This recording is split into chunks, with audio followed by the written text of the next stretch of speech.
Okay, this is part two from Saturday. Today's Monday, and I did this on Saturday, but the lift still did not go all the way down. I knew that was going to happen. This side looks like it's getting stuck now. This side went down a little lower, but the only way I'll be able to tell fully is once I pull this out. I'll stick the steel rod down in the hole, and I'll drop it down there. And it, if it doesn't hit metal, then I know this is all caked up with debris and dirt and everything.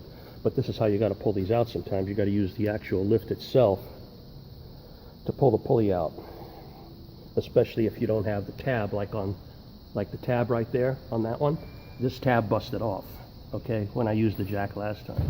So I had to drill a hole, and that's how you pull up the pulley. Because like I said, the wall here, where this slides in, it collapses from the ground movement. As a matter of fact, you can see the concrete crack there. That comes from moving in.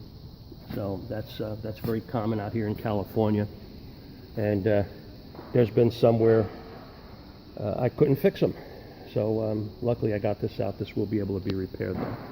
Okay, that's it, and done for today as far as the video goes. All right, guys, bye-bye.